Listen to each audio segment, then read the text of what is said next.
Welcome back to Ready Player None. Whoa, whoa, whoa, whoa, whoa, whoa, whoa, whoa, whoa. The only podcast that says, yes, I know the maze in the logo doesn't work. It's part of the joke. When we left our heroes, it was the eve of the war. The most epic battle in video game history was about to begin between a bunch of robots from children's TV shows. The fate of the Oasis will be decided by a Toku-inspired deathmatch on the battlefield of Gunters versus Sixers. The fate of Doctor Who's TARDIS will be decided by a Game of Thrones-inspired deathmatch on the battlefield of Thundercats versus Transformers. Let's see our hero's characteristic unflappability get him out of this one in Chapter 35. There's a brilliant flash of light as Johnny Five successfully suicide bombs the Sixer force field. For about 5 seconds, nothing happened.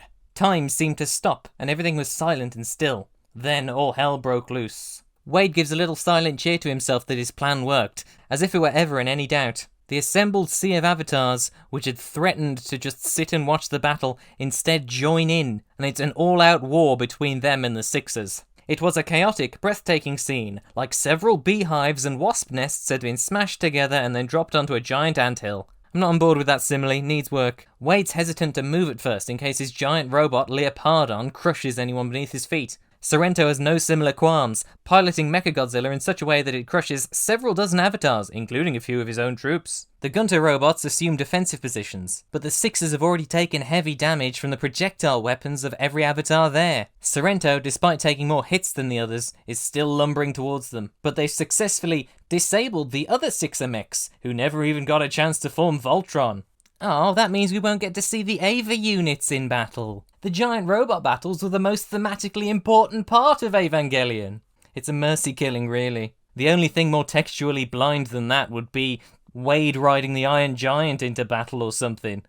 That would be ridiculous, right? Ha ha! Ha ha! Ah ha ha ha! Ha ha ha!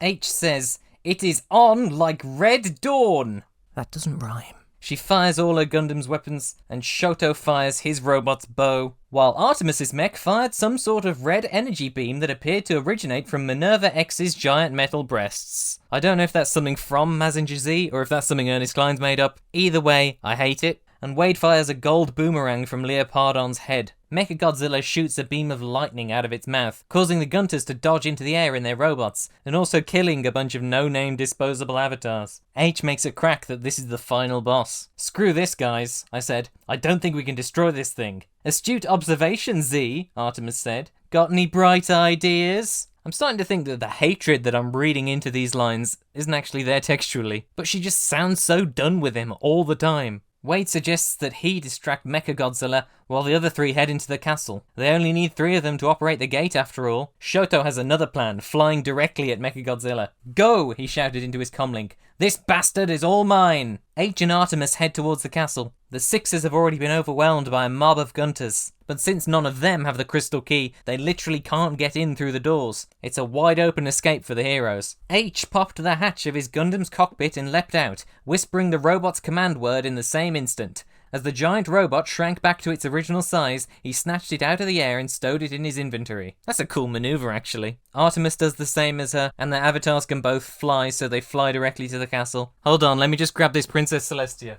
Let's fly to the castle. Oh, that was the perfect one! Wade goes to do the same, but stops and turns when it becomes obvious that Shoto's not following them. Shoto's managing to outmaneuver Mechagodzilla. Its invulnerability is a trade-off for its lack of speed. Go on without me, Shoto said. I owe this son of a bitch some payback. Shoto's robot takes a huge swing with its giant sword, and to Wade's surprise it manages to nearly sever Mechagodzilla's arm. Looks like you'll be wiping with your left hand now, Sorrento, Shoto shouted triumphantly. That's a bit gross. He could have made a joke about high fives, if you knew what a high five was. Shoto does make for the castle, but it's too late as Mechagodzilla fires a lightning blast directly at him. It nailed Shoto's mech directly in the center of its back. The robot exploded in an orange ball of fire. Wade tries to get him on the comms. Then a message flashed on my display, informing me that Shoto's name had just disappeared from the scoreboard. He was dead.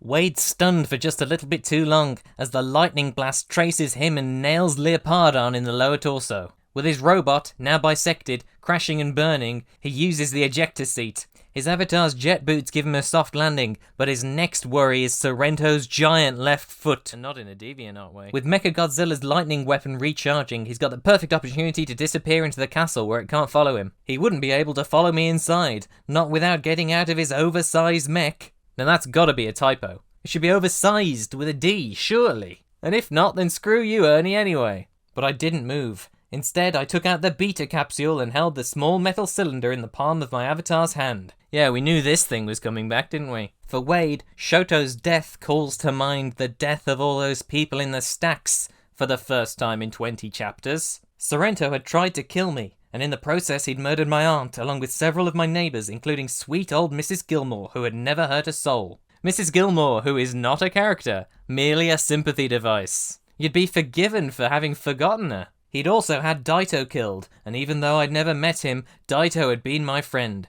What's this book's weird hang-up with meeting people? Who among us doesn't have friends that we've never met? This thing came out in 2011. People had been making friends over the internet for 15 to 20 years. And pen pals existed long before that. What's with this weird hang-up, especially in a world where people spend more time in virtual reality than actual reality? With everything Sorrento has taken from them in the forefront of his mind, Wade decides that what he deserves now is public humiliation. Not in a DeviantArt way. So Wade powers up the beta capsule and becomes Ultraman for 3 minutes. He's now eye to eye with Mechagodzilla, and able to outmaneuver it with all the dexterity of a stuntman in spandex. Alongside the timer on display, there's also a list of all of Ultraman's attacks. Despite it all being in Japanese, Wade recognises every one. He fires the Specium Ray, that cross-armed laser thing that Ultraman's known for, and knocks Mechagodzilla onto its side. A cheer went up from the thousands of avatars watching from the chaotic battlefield around us. I'm just trying to think of any epic blockbuster movies like this where there's a crowd around to cheer the hero on. Or is this just Ernest Cline's self-esteem team? Wade launches half a kilometre up into the air and then lands on Mechagodzilla's spine, cracking it. Then, after a backflip, he throws some kind of electric blue energy frisbee at it. The energy blade cut into its metal skin as if it were tofu, slicing the mech into 2 halves. Oh, get it, tofu, because everything happening is Japanese. Do they not have hot knives or butter over there? Sorrento hits his own ejector seat button, jettisoning the entire head. But since he's lying down, he just scrapes along the ground.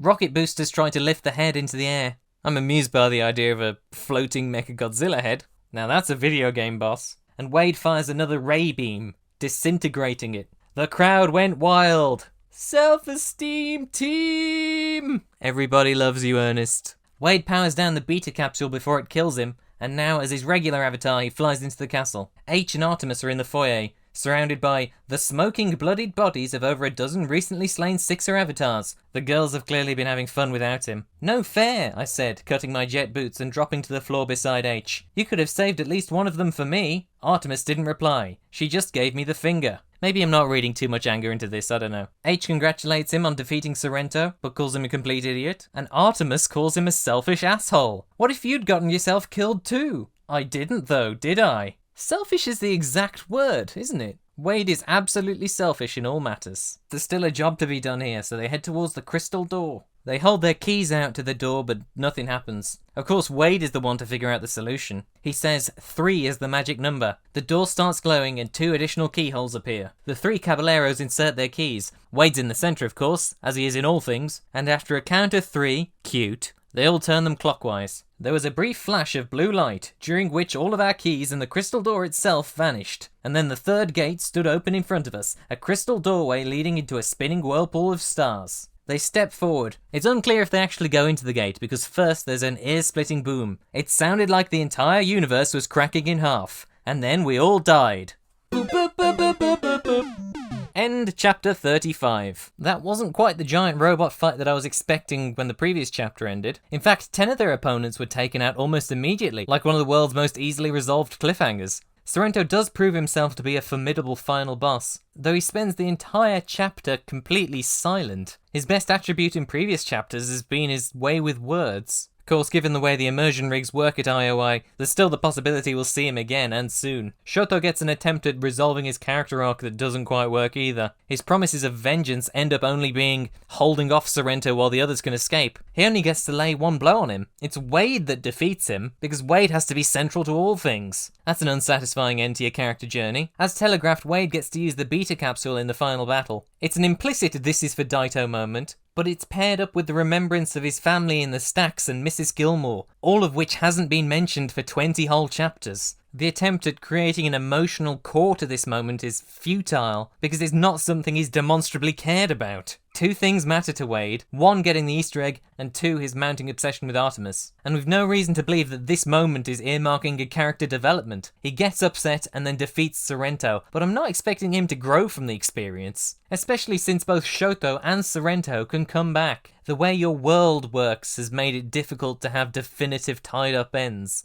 Oh, and as alluded to, all this is again dressed up in kids' show trappings, meaning it's impossible to take seriously and engage with. For some people, cool, giant robot fight is enough, but it's left me cold. Oh, and Artemis's robot was reduced to a walking pair of laser breasts. It's come out of this with as much dignity as any other female bit character or real-life actress mentioned only for their attractiveness. At least Artemis continues to do my job for me and criticise Wade for everything he does. If you want more from somebody who criticises everything you do, you can follow me on Twitter at @TheLastGherkin, or follow the show on Twitter at @RPN_pod. Watch along with subtitles on YouTube, The Last Gherkin, or get an MP3 download by whispering a precious secret to a woodland animal. Join us next time when... Oh wait, the main characters are all dead. Well, this is the last episode. Good night, everybody.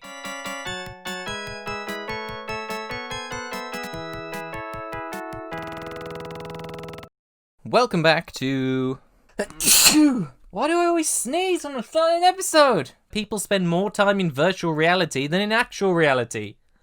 I ran out of breath saying that one. Who writes this script? Causing the Gunters in... Causing the Gunters... Cutting the...